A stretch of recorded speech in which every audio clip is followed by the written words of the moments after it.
Hello friends, welcome to Kalaivani's kitchen. நம்ம சேனலில் இன்றைக்கி ரொம்ப சத்தும் சுவையும் நிறைந்த முருங்கைக்கீரை பொரியல் எப்படி செய்கிறதுன்னு பார்க்க போகிறோம். இந்த முருங்கைக்கீரையில் பார்த்திங்கன்னா நிறைய ஹெல்த் பெனிஃபிட்ஸ் இருக்குது. அதிக அளவு அயன் இருக்குது. அது நம்மளோட முடி வளர்ச்சிக்கு ரொம்பவே ஹெல்ப் பண்ணும். அதே மாதிரி பார்த்திங்கன்னா டயபிட்டிஸ் பேஷண்ட்ஸ்க்கெல்லாம் பிளட் சுகர் லெவலை கண்ட்ரோல் பண்ணுறதுக்கு இது ரொம்பவே ஹெல்ப் பண்ணும். அப்புறமா நிறைய பொட்டாசியம், நிறைய விட்டமின்ஸ் இருக்குது. ஸோ நம்மளால் எந்த அளவுக்கு முடியுமோ இந்த முருங்கைக்கீரையை நம்ம டயட்டில் நம்ம அந்தளவுக்கு சேர்த்துக்கணும். சரி வாங்க ஃப்ரெண்ட்ஸ், இப்போ நம்ம அதை எப்படி செய்கிறதுன்னு பார்க்கலாம். இந்த பவுலில் ஒரு 3 கப் அளவுக்கு முருங்கைக்கீரை நல்லா க்ளீன் பண்ணி எடுத்து வச்சுருக்கேன்.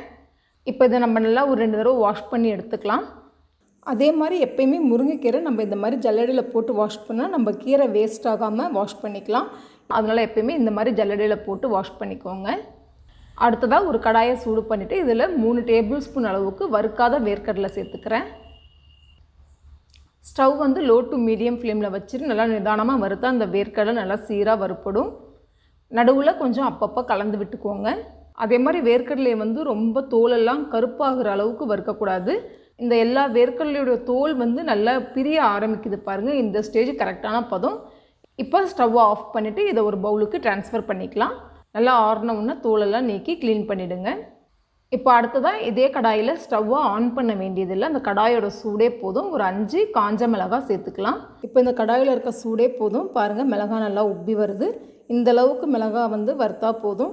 இப்போ நம்ம இதை ஒரு மிக்ஸி ஜாருக்கு ட்ரான்ஸ்ஃபர் பண்ணிக்கலாம். நம்ம வறுத்து வச்ச வேர்க்கடலையே நல்லா தோல் நீக்கி வச்சுருக்கேன். இப்போ அதையும் இந்த மிக்ஸி ஜாரில் சேர்த்துக்கலாம். நான் காமிக்கிறேன் பாருங்கள். இந்த மாதிரி குறப்பாக இருக்கிற பதத்துக்கு அரைச்சிக்கோங்க.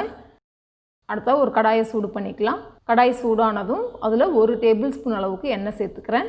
இப்போ எண்ணெய் நல்லா சூடானதும் 1 டீஸ்பூன் அளவு கடுகு, 1 டீஸ்பூன் உளுத்தம்பருப்பு சேர்த்துக்கலாம். இப்போது கடுகு பொரிஞ்சு உளுத்தம்பருப்பு செவந்த உடனே ஒரு மீடியம் சைஸ் வெங்காயம் நல்லா பொடியை நறுக்கி வச்சுருக்கேன், அதையும் சேர்த்துக்கலாம். இப்போ இந்த வெங்காயம் சேர்த்த உடனே ஒரு 6 பல் பூண்டு நல்லா தட்டி வச்சுருக்கேன், அதையும் சேர்த்து வதக்கிக்கலாம். இந்த வெங்காயம் பொன்னிறமாக வதங்க வேண்டிய அவசியம் இல்லை. கண்ணாடி பதம்னு சொல்லுவோம்ல, அந்தளவுக்கு வதங்கினா போதும்.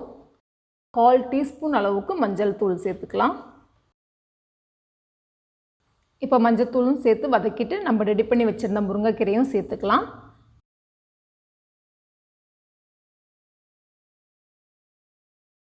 இப்போது இந்த கீரை சேர்த்த உடனே ஸ்டவ்வை நல்லா ஹை ஃப்ளேமில் வச்சு வதக்கிக்கோங்க.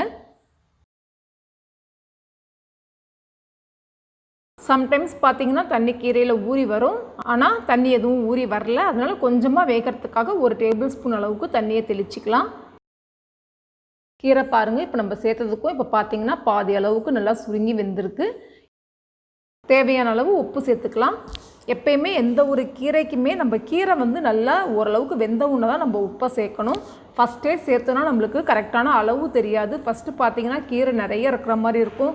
அதுக்கப்புறம் வெந்த உடனே இப்போ பாருங்கள் இந்த மாதிரி நல்லா பாதி அளவுக்கு சுருங்கிடும். அதனால் எந்த ஒரு கீரைக்குமே நீங்கள் ஓரளவுக்கு கீரை வெந்த உடனே உப்பு சேர்க்கறது தான் நல்லது. இப்போ கீரை நல்லா வெந்துருச்சு. இப்போ நம்ம அரைச்சி வச்சுருந்த வேர்க்கடலை மிளகாய் பவுடரையும் சேர்த்துக்கலாம். இந்த வேர்க்கடலை மிளகாய் சேர்த்த உடனே ஒரு 30 செகண்ட்ஸ் நல்லா ஹை ஃப்ளேம்லேயே வச்சு கலந்து விட்டுருங்க. இப்போ ஸ்டவ்வை ஆஃப் பண்ணிக்கலாம். நம்மளோட சேனலில் ஏற்கனவே முருங்கைக்கீரை இட்லி பொடி அப்லோட் பண்ணியிருக்கேன். அதோட லிங்க்கையும் டிஸ்கிரிப்ஷன் பாக்ஸ் கொடுக்குறேன், வேணும்னா ரெஃபர் பண்ணிக்கோங்க. இந்த முருங்கைக்கீரை பொரியல் சாம்பார், வத்த குழம்பு, ரசம் எல்லா வகையான குழம்புக்குமே நல்ல ஒரு பர்ஃபெக்ட் சைட் டிஷ். நம்ம வெறும் சாதத்தில் போட்டு பிசைஞ்சு சாப்பிட்டா கூட ரொம்பவே டேஸ்ட்டாக இருக்கும். ரொம்ப சத்தும் சுவையும் நிறைந்த முருங்கைக்கீரை பொரியல் ரொம்ப அருமையாக ரெடி ஆகிடுச்சு. நீங்களும் ட்ரை பண்ணி பாருங்கள். ட்ரை பண்ணிவிட்டு உங்களோட ஃபீட்பேக் என் கூட ஷேர் பண்ணுங்கள். என்னோடய வீடியோவை லைக் பண்ணுங்கள், ஷேர் பண்ணுங்கள். சேனலை மறக்காமல் சப்ஸ்கிரைப் பண்ணுங்கள்.